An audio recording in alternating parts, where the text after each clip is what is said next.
আমার মাসুম এই বাচ্চাটা কি অপরাধ করছে নির্মম ভাবে আমার বাচ্চাটা হত্যা করলো। বাবা তুমি কখন আসবা? বাবা তুমি কখন আসবা? 8টা বছর আমি আমার বুকের এই ঘরে ঘুম পাড়াইছি। আমি কার সাথে ঘুম আসবো? আমি কি দিয়ে মনে সান্ত্বনা দিব? আমার অপরাধ কি? কোনোদিন একটা মানুষকে আমি সরি ছাড়া তর্ক করি নাই ভাইজান। তা আমার এই 8 বছরের মাসুম একটা বাচ্চা কি অপরাধ? আমি এই কলজাটা ছাড়া আমি থাকবো কেমনি? আমার এই বাচ্চাটা আমি ঘরে ঢোকার আগে ফ্রিজের মধ্যে আমার জন্য শরবত বানায় রাখে। আমার বড় মেয়ে না, আমার ছোট মেয়ে 8 বছরের মেয়ে। বাবা শরীরের ছবি এখানে লাগায় রাখছে, বাবা তুমি আমাকে নিয়ে যাবা। আমি বলছি আল্লাহ, বাবা তুমি আল্লাহর কাছে যাও, আমার তো নেওয়ার দিয়ে যাওয়ার ক্ষমতা নাই। আমার মেয়ে আল্লাহর কাছে চলে গেছে, আমার মেয়ে আল্লাহর কাছে চলে গেছে।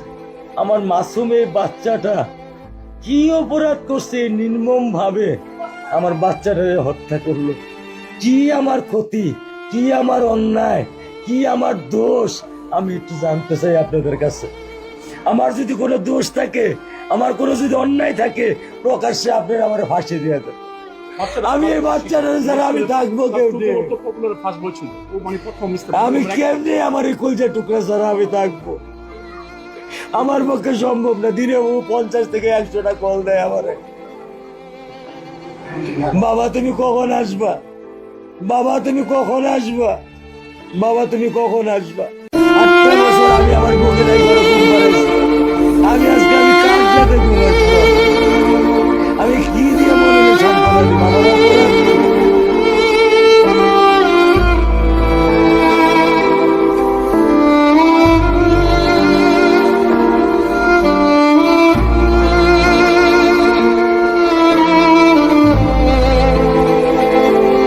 আসামি অ্যারেস্ট হয়েছে, আমি থানায় গিয়েছিলাম, কথা বলে আসছি যাতে মামলার খবর না থাকে, দ্রুত বিচার শুরু করা যায়। আমরা আমরা আমরা সবাই দোয়া করি আল্লাহ যেন এই বাচ্চাটাকে শাহাদাতের মর্যাদা দান করে। হ্যাঁ, সবাই আমরা আল্লাহ এই বাচ্চাটাকে যেন শহীদের মর্যাদা দান করে, সবাই আমিন বলি আমরা।